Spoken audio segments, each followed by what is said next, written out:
Hello guys, welcome back Dads TV.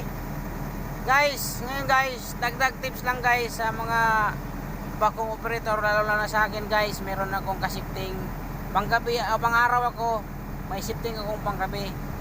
Kailangan guys, i-turn over natin kung ano maging nakita natin sa pag-check natin sa bako, kung anong wala dyan.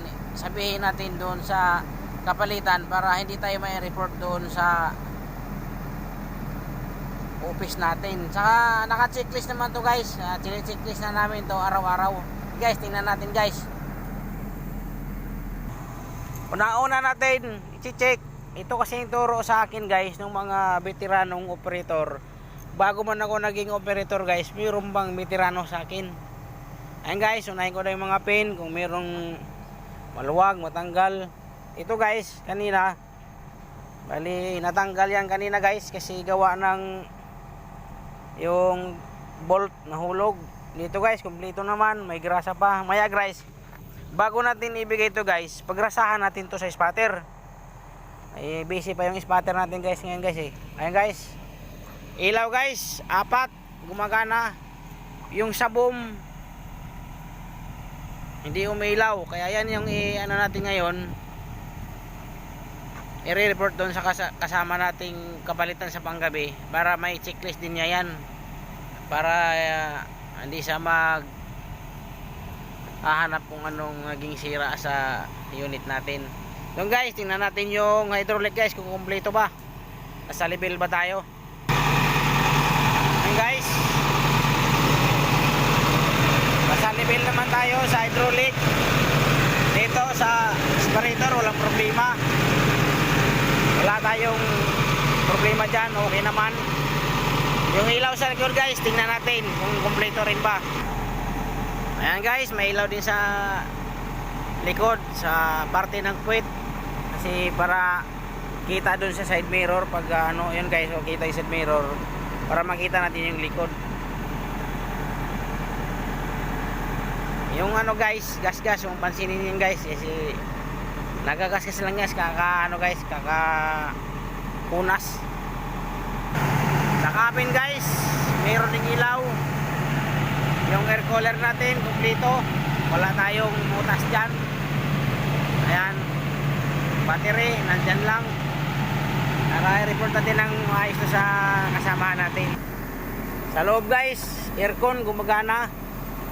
Lahat guys, ang nagiging problema lang natin yung ilaw sa boom, pero malinaw pa naman guys, pwede pa mag-operasyon yan.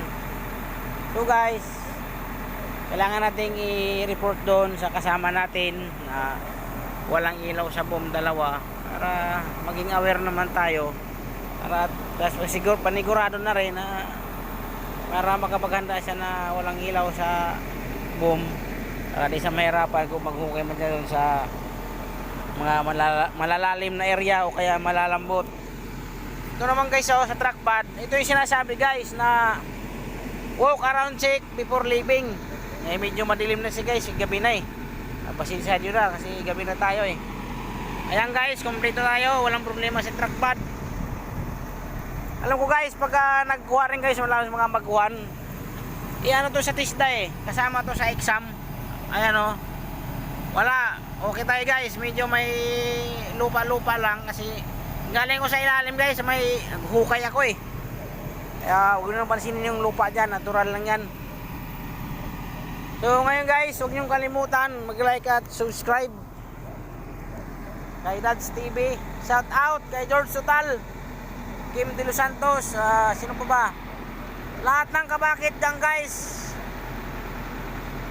Shout out sa inyong lahat. Sana support my channel Dads TV. Maraming salamat po. Ingat kayong lahat.